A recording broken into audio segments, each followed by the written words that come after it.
Hey, welcome to Comic Artist Pro Secrets. I'm Ethan Van Sciver, your host, artist at DC Comics, and today we're going to do commentary for Green Lantern Rebirth #2. So let me just take you back to 2004. Green Lantern Rebirth #1 had just hit a month prior, and while we were working on this series, we all anticipated that it would be received very well because at the time, Green Lantern had kind of fallen off the cliff in terms of sales and popularity. We knew that there was a fan base there, and we knew they all wanted Hal Jordan back. And when I was offered this job to draw the return of Hal Jordan in Green Lantern Rebirth with Jeff Johns up here, I jumped at it. I knew it was going to be a big hit. And even though I'd never read a Green Lantern book before, I knew that Jeff Johns would get me up to speed quickly if I just did some research and asked him some pertinent questions. Now, unlike issue #1, this time I don't remember why. I racked my brain trying to remember why this happened, but I kind of relented and got an inker this time. Now, I penciled and inked all of issue 1, but issue 2 was inked by Prentice Rollins, who inked me on Flash Iron Heights and also on a lot of my work on New X-Men. But I did pencil and ink this cover, which is mental. This is crazy. I drew every Green Lantern Corps member that I could think of, that I could learn about, ravaged and dead and destroyed, orbiting around Hal Jordan like the rings of Saturn. Hey, there's even F. Sharp Bell right there. That's nice. Good to see that fella. All right, so with that having been said, let's crack this book and see what's up. Yeah, look at this. See, I'm penciling now instead of penciling and inking, and already I'm pencil blind, ink blind. When I'm inking, there's something I can feel. I feel like the work is complete. I know what that I'm satisfied with it. When I'm penciling, it's a little bit more kind of sketchy, and I'm a little bit less sure of myself. And here with this figure, look at this Hal Jordan. This might as well be elongated, man. His torso is way too big. I don't know how that got by me, but it must have looked okay to my eye in pencil. Fortunately, it's quickly destroyed in panel 3. And here's another example of a statted panel, and we're talking about those, and I know that a lot of you are interested in why that happens. Well, because, you know, the background image of this is repeated. There's no reason to redraw it. I would just draw this, and then I would draw this and, you know, this other element in the next panel, and little bits of the statue flying all around, and then just say, hey, stat that background in, and that would be done in production. Here at the bottom here, we have the rubble, the remains of this Hal Jordan statue, and this is where I got kind of tricky with Jeff Johns, because we were told that if we wanted to, we could kill Kyle Rayner, and we knew that fans were all under the impression that we were going to kill Kyle Rayner. Now, we had decided that the goal for this series was not to kill anyone, but to bring everything back to the way that it should be, and to restore as many classic elements of Green Lantern as possible, hence the title Rebirth. This is a positive word. So, we don't destroy, we rebuild. However, we did destroy the statue, and what I did, just to be conspiratorial and to get fans kind of wondering, as we flip the page, and here's Kyle Rayner in the exact same pose as the broken statue. There's his hand, there's his head, boom, head, hand, okay? So anyone who was looking at that closely might take that to mean that we're gonna do to him what we just did to that statue. Nobody noticed it. And to this day, nobody's noticed it.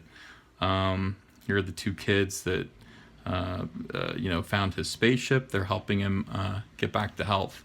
Already I'm just noticing some differences in the artwork since the inker has come in. I'm seeing things that I probably would have corrected had I had fine control over the pen. And that's not to say that the inker isn't good. He's great. He's doing things that maybe I couldn't do. However, when I'm inking my own work, I take very special care to make sure things like faces and everything are symmetrical and okay. And you know, that's faces are job #1. Really, you want the characters to emote and express out at the reader, and let the reader feel them, feel that they're alive. So that's important to me, and I see a little bit of that kind of suffering without my inks. Again, not to be critical of the inker. I am a control freak. That is why I always ink my stuff and have since Green Lantern. I will put it that way. So here we go. We repeat the last panel of the last page of Green Lantern Rebirth #1, and the lights hit his face because he was all in shadow. The question is, what is Hal Jordan? Does he mean us harm? Is he different? Is he changed? Is he a bad guy now? Lightning strikes. His face lights up. He's smiling. No, he's a good guy. And Carol, you have nothing to worry about. I love this right here. This is marvelous. I love little windblown hair in Carol's face. That's really cute. As she remembers the way that she met Hal Jordan, and she thought he was hot, and he certainly liked her too. Hal Jordan's little face down here. He's suffering. He's has a lot of questions about what's going on, and he's recalling the death of his father. And this sequence has been redrawn and reused over and over again, but I think Jeff and I composed the basic visuals here. I'm not sure if this ever appeared in another Green Lantern book or not. I didn't use reference for it, so I had to kind of make it up. But here's little Hal holding his father's jacket. Here's baby Carol, bragging about how her father owns the whole airport. Tugging at her dad, not noticing little Hal, who's watching his father lose control of the plane, and boom, this image has become kind of iconic. The moment where little Hal Jordan watches his father die, and he's holding his jacket when that happens, and he's never let go of that jacket, and it still affects him to this day. Interestingly enough, we decided to dress Hal in yellow. He's still under Parallax's control, so his shirt is yellow. That's a little tidbit there. We were very conscious about all this stuff. We wanted to send a lot of messages as in every possible way that we could throughout this series. And here we have Hal. Sometimes you have to question authority, and you look into his eyeball there. Let me blow this up. And there is Specter, who is the authority. He's working for God himself. He is the man who is currently in control of Hal Jordan's destiny, and Hal Jordan's got to let him go. Hal Jordan's got to escape his grasp. Meanwhile, back at the Watchtower, we've got Green Arrow, who's holding the ring that Black Hand tried to steal last issue. Having a nice conversation with John Stewart. Again, more little subliminal messages here where we have a hand that's reaching out and grabbing John Stewart's head. A lot of people want to grab John Stewart by the head or bite his head off. If you remember last issue with Batman and his silhouette being rather cruel to John Stewart in a kind of visual way. She says, "I've got him." Now, what does that mean? And who's got him? And we've got Zatanna and Superman and Batman, and they're locating where Hal Jordan is right now. And you see a little parallax symbol, but it's green, pop up right there. So that's interesting. Why is a parallax symbol green? Poor classic Green Lantern Alan Scott isn't feeling so well. His daughter Jade is trying to get him some help, again taking him to the doctors up on JLA Watchtower. This bugs me. I can't stand when this happens. This is a little aside. See the white there? That's his lower eyelid. See the little space above it? That should have been the white of his eye. His eyes are squinted there. Colorist missed that. Ordinarily, I would get on the phone with the editor and say, "Hey, fix that." But for some reason, I slacked off and didn't get that done. And we all suffer for it to this very day. Hey, look, another stat. This is a repeat of a very nice background that I drew 5 pages earlier or so. And here we go. Carol's married. She's happy with her life, but she's going to give the love of her life, who is Hal Jordan, a nice big hug. He feels cold, though. He's still dead. When suddenly, kaboom, the Justice League shows up. I loved drawing this. I remember where I was and what I was doing when I drew this panel. I lived in Orlando, Florida, and I remember sitting around at a table. I actually drew this at the dining room table in pencil because I needed to spread it all out and spread out all the reference I needed. Flash looks dynamite. Wonder Woman looks great. Batman looks great. Aquaman's just standing there. Never knew what to do with Aquaman. I might not be the best Aquaman artist in the world, at least not right now, not yet. I love this whole sequence here. Flash looks good. He's underlit because of the lightning, the speed force all around him. I have such an affinity for these two characters. I love them with all my heart. Look at Hal. Look at Hal. He's like, do not screw with me. Look at the lighting on that face. This is pretty good. I haven't looked at this in a little while. This is fun. And then suddenly Jon Stewart goes haywire. Is that what Zatanna meant when she said, I've got him? He flies up into the sky. And then kaboom, just lets out a gigantic pillar of energy, knocking the JLA silly. And of course, Jon Stewart is smart. Superman comes up to stop him, but Jon is under some kind of influence and whacks Superman right in the eyeballs where he's unprotected. That's what Jeff says. I don't know if that's true or not. Well, if Jeff says it, it's true. Superman's vulnerable in his eyes. Specter now with Carol Ferris. Hal Jordan becomes the Specter. And Hal's trying to escape. I started doing a lot of these kind of things here, and they became iconic throughout the whole Jeff Johns Green Lantern series as well. He had all the other artists draw this fighting, constantly, dual personalities, 3 personalities in one, stretching, ripping flesh off. That's all stuff that started here in Green Lantern Rebirth, because it's so much of it is about who's controlling you and what guides you, and sometimes being infected with negative influences. That's a lot of what Green Lantern is. Jon Stewart's still attacking people. Now, this is one of my favorite things ever, and thank God DC was funny enough to let me get away with this. Again, more eyeball miscoloring. Why is this yellow right here? That's his eyelid. This black is his eyeball. I don't know if the colorist is trying to imply that there's energy in his eye, but there isn't. That's supposed to be flesh colored. It's annoying. Martian Manhunter looks good, and Green Arrow too. They're just watching Guy his body just reject his warrior powers, and suddenly that little ring. And by the way, did that ring change? I think it did. It did. Oh, good, I did that. Okay, so this used to be a round Hal Jordan style ring, but it spit out this different kind of ring, and there are 2 different kinds of rings. This is the classic Hal Jordan shape of ring, and then there's this kind of ring that was kind of second tier. Okay, I don't really know how to describe it, but it's a different shape of ring, and it belongs to different kinds of Green Lanterns, and it just flies off his hands. This is the scene right here. I said, guys, I'm gonna make it look like Guy Gardner is flipping us off as the ring comes down on his finger, and they let me do it. It was just subtle enough. A few people got it and thought it was funny.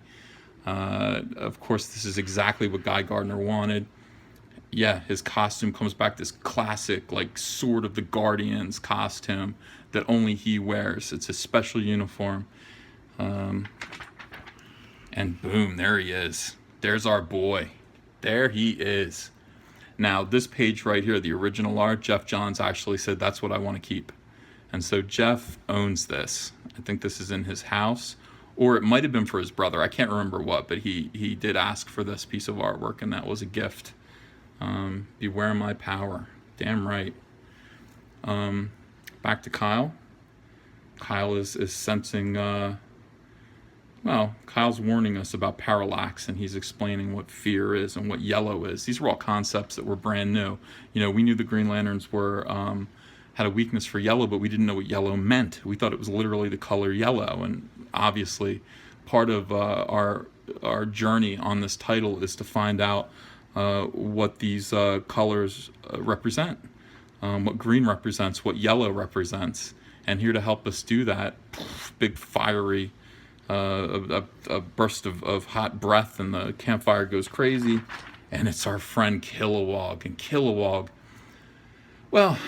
been gone for a little while, and I got to reimagine what he looked like, and I really thought about just combining a hippo and a gorilla, and there's our boy, very alien looking, very realistic version of Kilowog here.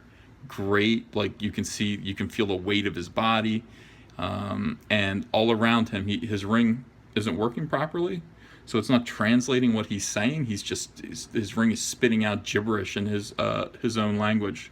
He's the last of his kind. You see, he's very lonely. And here he is. Okay, come on, Poozer, let's make this easy. Use the ring, Kyle. No. Look at these they're all under some kind of influence here. Yeah, Kilowog versus Kyle Rayner, and unfortunately, Kyle's trying to protect the coffin that Hal Jordan's body is in, and this is what happens when you get when you act out of line as a Green Lantern. It isn't tolerated. Here comes Ganthet, one of the Guardians, and now he's going to stop these guys. Morbidly, the coffin lid has been blown off, and we can see Hal Jordan's body is indeed inside, and he still looks like Parallax. This was a lot of fun to draw. A lot of fun to draw. I did my best to make his body look stony cold. He's obviously very dead. I like folding his. I love drawing the Darryl Banks uniform. I loved it. I think he's one of the best designers in comics. Great creator. And this is my chance also to draw Ganthet for the first time. I tried to give him as much weight and dignity for a little guy as I possibly could. He is obviously clearly a very, very powerful individual. Book was called Enemies Within. Look at this. Jeff Johns, writer. That's me, Ethan Van Sciver, penciler, and Prentice Rollins, inker. Moose Bauman, colorist. Wow, what a great colorist he is, even though he made those two goofs that I pointed out. Stephen Wacker, associate editor. And here's a surprise that you might not have realized. Peter Tomasi, editor. And Peter Tomasi was a big part of this project. He was Yoda, essentially, to Jeff and I. He was a great sounding board. He was an idea man, even back then, and one of the kindest, most generous, and flat-out amazing editors I've ever had. Unfortunately, we lost him to writing. However, our loss is your gain, because he's writing Superman, and it's absolutely tremendous. So there we go. Let's see what's in the back here. Here we go. Here's a preview for the next issue, and clearly it hasn't been colored yet by Peter Steigerwald, who was Michael Turner's colorist over at Aspen. So all they did was they just took the black and white cover, which has become kind of well known, and just threw some red over it. But next month, here we go, Green Lantern Rebirth #3. And you and I will go over that together, won't we? We'll do another commentary track for every issue of Green Lantern Rebirth. And then we'll move on to Flash Rebirth. Well, I hope you enjoyed this. This is the Comic Artist Pro Secrets channel. Please click the subscribe button, hit that bell so that you'll know when the next episode is available. And tell your friends about this channel. Tell them that, if they really want to learn about some of these comics, many of which I'm sure they've read and enjoyed, or if they'd like to get a drawing lesson, we've got all of that here, all by me. Again, I'm Ethan Van Sciver, DC Comics artist for more than 2 decades, and I'm at your service. So thanks for joining me. Again, click subscribe, and I will see you again very soon. Bye-bye.